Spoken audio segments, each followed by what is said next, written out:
Alors, ce que je vous ai un petit peu expliqué pour le blog. Le blog, c'est comme un investissement à long terme. Dans le sens que le blog, c'est du travail régulier, vous bâtissez quelque chose. Mais demain matin, le blog, c'est pas lui qui va vous faire beaucoup d'argent. Okay? C'est un investissement à long terme. Dans le sens que vous créez une communauté, vous créez des gens qui vous suivent. Et ça prend du temps avant d'arriver à un certain nombre de personnes qui vous suivent et qui vous apprécient. Mais une fois que vous les avez acquis, ces gens-là ne vont pas faire de recherche sur Google, ils vont venir directement à votre blog. Donc, c'est comme un actif que vous allez créer. Entrepreneuse, on va prendre entrepreneuse. Ça a pris 2 ans pour le faire évoluer. Il y a maintenant 170 articles dedans et il y a 44 000 personnes qui le suivent. Ça a pris du temps pour se rendre là.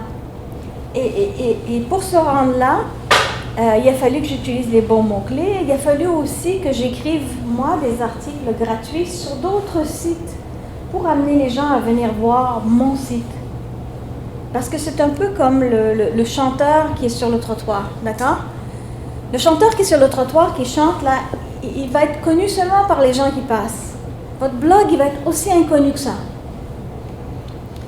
Pour avoir un blog qui a du succès, par exemple, vous pouvez faire la première partie de YouTube. Hein?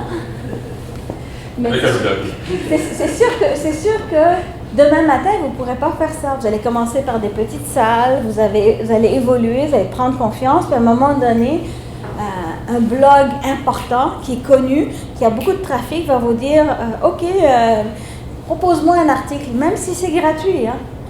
Propose-moi un article, puis je vais voir si je vais le publier. Et c'est là qu'on bâtit sa crédibilité, parce qu'on publie dans des blogs qui sont connus, et on met nos coordonnées vers notre blog, et ça fait que ça, c'est des nouveaux clients qui vont aller vous visiter. Un autre truc, c'est de partager dans LinkedIn, et de partager dans les groupes de LinkedIn, et de partager sur Facebook. Donc, c'est comme ça qu'on bâtit. Et les gens qui sont vraiment intéressés, ils vont s'abonner à votre infolettre. Ils vont vouloir recevoir tous les mois de l'information de votre part. Et ça, là, au niveau clientèle, là, il n'y a pas plus ciblé. C'est des gens qui veulent entendre parler de vous.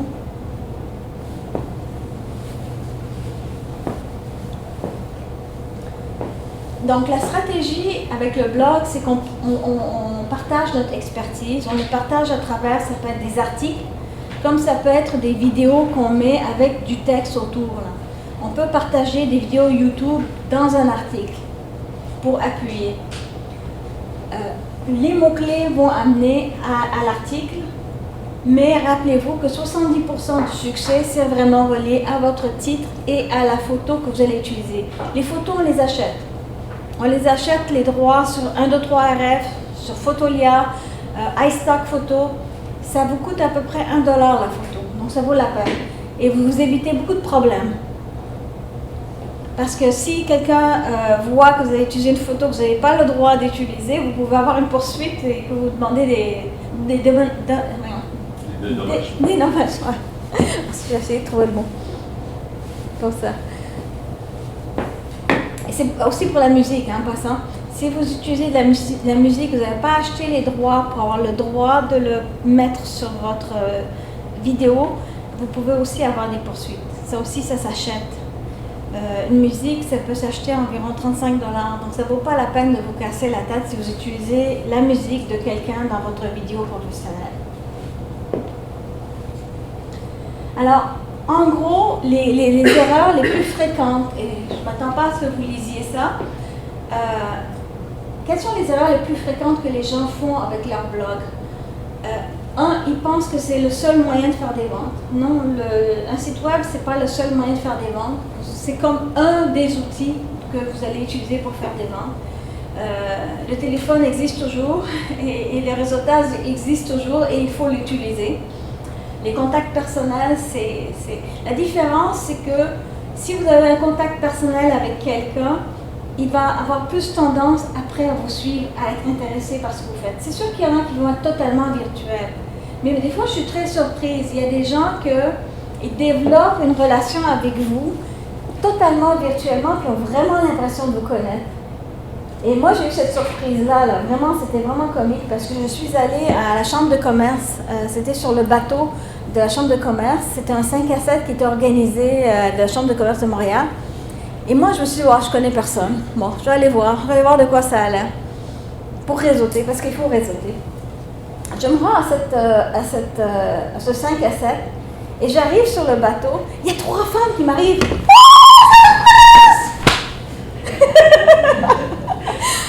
Pour eux, ils m'accueillent comme une vedette. Ces gens-là, je ne les connaissais pas. Alors, vous voyez, il y a des gens qui vont développer une relation avec vous, même si vous ne les connaissez pas personnellement. D'abord, ça me réveille un petit peu. Alors, si vous ne mettez pas une photo de vous, vous ne mettez pas une vidéo de vous, vous ne vous présentez pas, les gens ne vous connaissent pas, vous ne vous différenciez pas. Alors, c'est important d'y penser pour votre blog. Ne chargez pas trop votre blog, que ce soit facile à lire, que ce soit sympathique. Si vous avez trop d'informations, si vous les, vous les perdez dans votre information, écoutez, ces gens-là vont prendre 5 secondes puis vont partir. Hein? Si vous ne donnez rien à l'utilisateur, si c'est du texte neutre, général, on fait de la consultation, on essaie de répondre à vos besoins, peu importe ce que c'est, bon. Si on est trop général, trop générique, ça vaut rien. Il n'y a personne qui va avoir un attachement pour vous si vous parlez de façon en termes génériques et si vous communiquez comme une agence de communication à l'ancienne. OK? Si vous n'utilisez pas les mots-clés, et même pire, moi j'ai vu une cliente, elle utilisait ces mots-clés mais dans une photo. Ça ne donne rien. L'outil Google, il ne cherche pas dans la photo les mots qui sont dedans. Donc, c'était une entreprise dans le domaine du design, de la décoration. Le mot design se trouvait seulement dans sa photo. Elle était introuvable. Donc, c'est très important d'utiliser des mots-clés un peu partout et d'avoir aussi, aujourd'hui, c'est absolument obligatoire que votre thème soit responsive. Ça veut dire qu'il fonctionne avec un iPhone, par exemple. Si votre thème n'est pas responsive, qu'il ne fonctionne pas sur les appareils mobiles, Google va vous reculer dans la liste. Parce que de plus en plus, les gens vont sur Internet avec leur appareil intelligent. Rappelez-vous toujours, Google essaie de servir ses clients, essaie de donner de la valeur à ses clients pour que les gens achètent de la publicité de Google. Hein? Donc, l'idée, c'est pas de recevoir 10 000 visiteurs, c'est de garder ces gens-là qui s'inscrivent à votre liste et de faire des ventes au bout, que ce soit des ventes de produits ou des ventes de services. Par exemple, on regarde entrepreneuse, il n'y a pas beaucoup de choses à vendre pour le moment. C'est des petits livres ici et là, beaucoup de livres gratuits. Ce que je vends, c'est du service. Ce que je vends, c'est de la consultation. Je le vends en montrant ce que je peux faire. Donc, c'est pas nécessairement ce que vous voyez qui est ce que la personne vend. Alors, si vous voulez savoir quel est le besoin du client, demandez-leur, c'est quoi votre plus grosse frustration? Quel est votre plus gros stress? Et vous allez pouvoir à ce moment-là penser dans votre domaine aux produits que vous pourrez offrir à ces clients-là. Moi, j'en vois plein dans le domaine du droit ou de la comptabilité, des stress ou des choses qui pourraient stresser beaucoup de clients. Dans le coaching aussi. Dans le coaching en affaires, combien de gens sont frustrés parce qu'ils n'arrivent pas à faire des ventes, ils n'arrivent pas à finaliser la vente. Ils ne savent pas c'est quoi le problème. Juste de les accompagner pour aller passer l'étape de la vente. Là. Ils font plein de présentations, ils répondent à plein de questions, mais ils ne finalisent pas, ils ne finalisent jamais. Pourquoi? C'est quoi le bug? Alors, le blog, on l'a dit tout à l'heure, si vous créez un blog, aussi beau qu'il soit, vous êtes un inconnu, vous êtes un chanteur qui chante dans la rue, aussi bon que vous soyez, ça, c'est pas ça qui va vous donner de quoi vivre. Alors, c'est d'évoluer pour avoir plus de trafic, d'être reconnu par d'autres sites, de faire des salles de spectacle.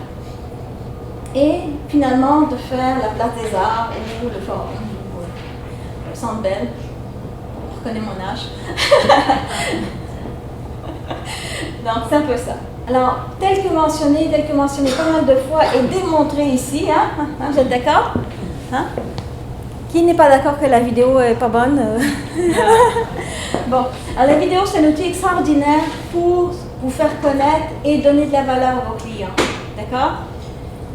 On l'a dit, YouTube appartient à Google, donc vous avez un outil très important à utiliser. Les gens vont décider s'ils vous font confiance, carrément, ils vont décider en regardant votre vidéo. Les gens vont regarder un conseiller en investissement pour décider s'ils lui font confiance ou pas en regardant sa vidéo. Ils vont décider si mon vendeur de maison, je vais faire affaire avec lui en regardant sa vidéo. Parce que ce vendeur de maison, il m'a donné plein de conseils intéressants que j'ai suivis d'une semaine à l'autre pour savoir comment rénover ma maison, comment la mettre en valeur. Alors le jour que je vais vouloir vendre ma maison, je vais appeler ce vendeur avec qui j'ai une relation pratiquement, même s'il ne le sait pas. Donc, la vidéo c'est pareil que pour un blog. On va faire une vidéo, mais on va utiliser des mots-clés. On va parler des éléments, mais aussi on va les mettre en dessous pour que les gens nous trouvent dans Google. Donc on va attirer les clients avec les mots-clés. Il faut être extrêmement pertinent. Les jeunes qui écoutent les vidéos, comme Zuni disait l'autre fois, à partir de 8 secondes, ils décident de fermer et de passer à autre chose. Donc ils ne vous donnent pas longtemps pour décider si votre vidéo vaut la peine ou pas. Alors il faut être très pertinent et punchy depuis le départ.